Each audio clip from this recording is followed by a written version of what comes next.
บ่ได้มาดุนเลยพี่น้อง3-4 มื้อเลยแล้วดุได้เมียเฮา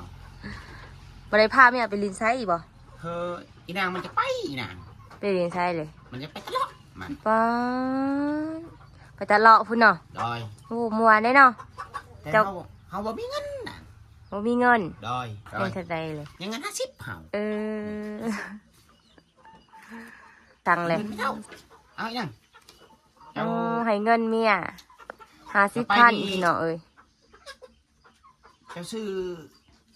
ข้าวปุ้นมาฝากใครเด้อนางเด้อโอ้ยอยากกินข้าวปุ้นบ่เพิ่นเอามาเลยพี่น้องเอ้ยโอ้เฮ็ดในใดเด้เพิ่นเฮ็ดกินนะน้ำแลนางเอ้ยโดยหันดีสบายดีพี่น้องสบายดีสวัสดีทุกคนเนาะมื้อนี้ก็ได้มาหาบ่าวพ่วงอีกคือเก่าพี่น้องเอ้ย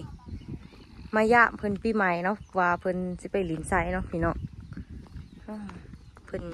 ไปไสเด้คือว่าไปเห็นเพิ่นไปเปิดประตูไปไสเลยโอ้ยนี่ไปไสเลยนี่โอ้เห็นแต่ลูกเพิ่นนั่งกับหลานเพิ่นเนาะไสเลยพอเพิ่นไปไสเลยโอ้สบายดีสิไปไสแหละพาแพะอยู่สบายดีนางเพิ่นจะมาไสน่ะมายาบนี่แหละปีใหม่เนาะโอ้ไปลิปีใหม่ป่ะน่ะบ่ได้มาโดนเลยจักมือเลยได้แล้ว4-5 มื้อเนาะมานี่ไอ้น่ะคือเด้อโอ้เปิดประตูเด้โอ้มาลินปีใหม่แล้วเว้าบ่ได้ไปไสบ่ปีใหม่บ่บ่ได้ไปไสนะเฮาบ่ไปไสโอ้ยนั่งก่อนเขาจะมากับไผนั่งมาผู้เดียวนี่แหละจะกินแล้วบ่เข้านั่งยังเลยว่าสิมากินเลือดแปะเพื่อนเดี๋ยวนี้โอ้ยเป็ดเขาตายเลยตายเลยดอยบ่แม่นขากินก่อนคอยแล้วบ่จักโอ้มันตายตัวนึงนั่นเอ้ยตายตัวนึงยังจักโตเลยยัง3บ่ได้ขาบ่พี่ใหม่ยัง4โตยัง4โตดอย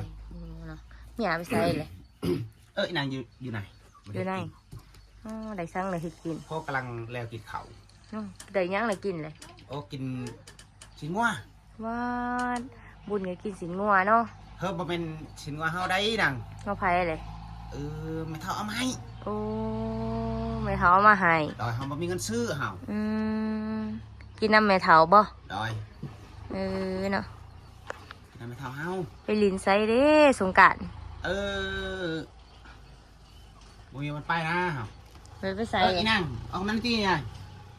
เมียเอามาติเมียเฮายังล้างถ้วยล้างบวงล้างถ้วยเนาะดอยนั่งบ่ได้มาดุนเลยพี่น้อง3-4 มื้อเลยแล้วดุได้เมียเฮาบ่ได้พาเมียไปลินไซอีกบ่อีนางมันจะไปอีนางไปลินไซเลยมันจะไปตลอดมันไปตลอดพุ่นเนาะดอยโอ้ม่วนได้เนาะแต่เฮาบ่มีเงินน่ะบ่มีเงินดอยยังเท่าใดเลย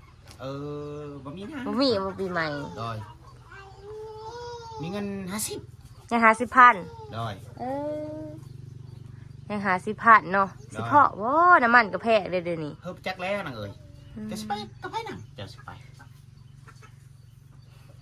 กับไม่เท่าบ่เขาสิไปเลาะโอ้โหเมียอยากไปเลาะดอยไปลินตะเลาะเพิ่นว่าโอ้ลินตะเลาะอยู่บ่ดอยอยู่พุ่นเนาะดอยจะบ่ได้ไปน้ำบ่เลยเฮาบ่ได้ไปนะเงินบ่พอกันให้เจ้าเมียไปดอยมีเงิน50ให้เพิ่นดอยเพิ่นสิไปกับแม่นางเนาะเพิ่นจะมาสิมาส่งตัวนางเด้อเจ้าหันลินอยู่บ้านดิบ่ดอยหันลินอยู่บ้านนี่แหละเฮากินอยู่ไสเลย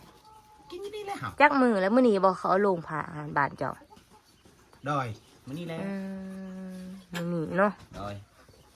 เพิ่นบ้านโตได้นางมื้อบ้านโอ้แต่มื้อบ้านดอยบ้านเจ้ามื้อนี้เนาะดอยเขาขางงอมื้อนี้เด้เนาะโอ้ขางงอหมู่เฮาแลขาเฮาบ่มีเงินเฮากินน้ำไม่เฒ่าเนาะดอยกินน้ำเฒ่าเขาก็ลินปีใหม่เลยแล้วเนาะดอยลินเลยจังน้อยหดน้ำเด้อ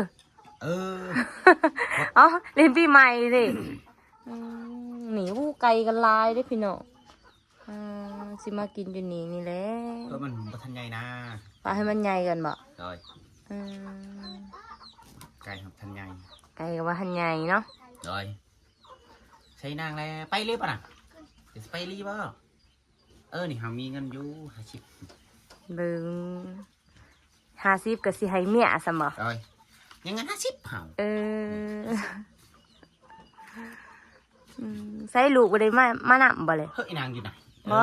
ลูกผู้กุกหาลูกเมียจ้ะ phát bao ขับผัดกับอีหยังไอ้สังเลย ไม่เท่าเอาอีกยัง ให้เงินเมีย50,000พี่น้องเอ้ย เจ้าซื้อข้าวปุ้นมาฝากเขาเดินนางเด้อว่าอยากกินข้าวปุ้นบ่ rồi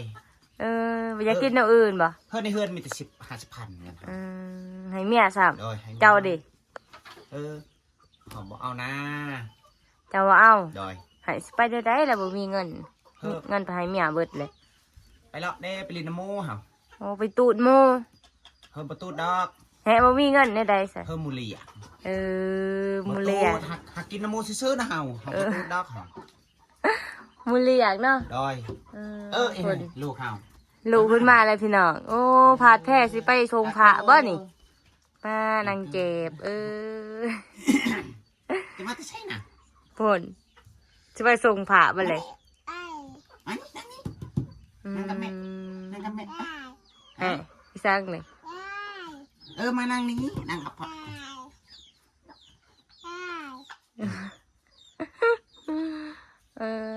เนาะพี่น้อง อันนี้นี่ผู้ละอันนี้ ผู้กูคำว่าได้มา ผู้ก็ไม่ได้มาผู้กลางอีกก็ไม่ได้มาอีก ลินอยู่ไหนบ่ rồiอยู่น้ำเท่า rồi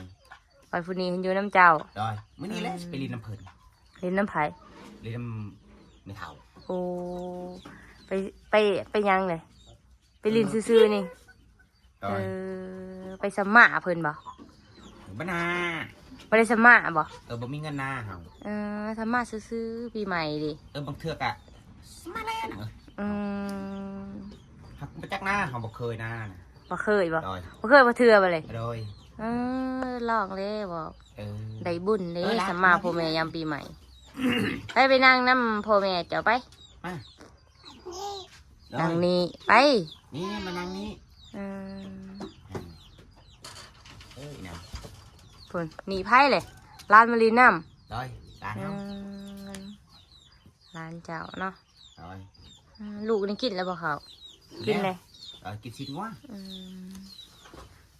เพิ่งได้เลยสิไปลินอยู่ไหนเลย hơi tần len len phải le không ทะเลงบ่ rồi เดี๋ยวนี้ยังอยู่นี่ nó เนาะ có cái mà nàng khảo hả chị nhỏ khảo vào tàu kín ได้ช่างเลยกิน kịp xin quá mới tháo hay เฮ็ดเลยกิน rồi ย่างอยู่บ่ nhang này nưng จะน้อยก่อน hơi ở ma ra nè ở ma hết cái na nhà phân nơi ย่อเลยบ่ rồi nó kín canh na nè เจ้าก็กินเอง rồi hơ hào kín léo hào กินเป็นหมูเด้ mấy บ่ลูกเพิ่นคือว่าผาดเพะนั่นเลย again mà đi chọc nắng cái bộ đi hay đây là bớt nèเอามาดิ ผูกเพื่ออามาอะไรพี่น้องเอ้ยโอ้เห็ดในใดเด้เป็นเห็ด จะ กิน คอย นะ แนะนำแล้วนังเอ้ยโดยฮันดี สร้างเลยตัวนี้นี่ อันนี้ตุ้มว่ะ ทันดี อันนี้ใช้หมู โอ้ ใช้อ้อนเนี่ยฮะน่ะ มีแต่แนวเสพเนาะ โดยบ่มีของกับของแก้มนังเอ้ย มีแต่โอ้ซับพ่อแล้วสำนี โอ้ยปลูกผักเขาเอาบอกงานอีละ มีบ่ แก๊ส คุณลูกจะกินเลย กิ กินน้ำกันติ แก๊สเฮ้ยปะให้เพิ่นกินจีลูก อี นาง เพิ่นยออันนี้ต้ม กินน้ำ หัว เนาะ เนาะนี่ต้มอีสร้างก็ ใช้หมู ใส่หมูนะ โดย เจลพี่น้องโอ้ย อีละกินก่อน เพิ่น จ้ะ ยอเขามาให้กินพี่น้องปีใหม่เดือนใหม่เนาะ โดยเพิ่มมาคันเขามีของก็กินแซ่บๆเขาก็ให้ โอ้แซ่บแล้วสำนี โดย กินสีนพวกปีใหม่ กันในหนังเดิม เอาเลยเจ้ากับเขาไหมเนาะกินไหมเนาะ โดย ขออนุญาตกินเขาวกันเด้อพี่น้องปิดคลิปไว้สำนีเนาะฝากทุกคนรับชมเบิ่งคลิปในเด้อฝากกดไลค์กดแชร์ในเด้อพี่น้องปิดคลิปก่อนบ๊ายบาย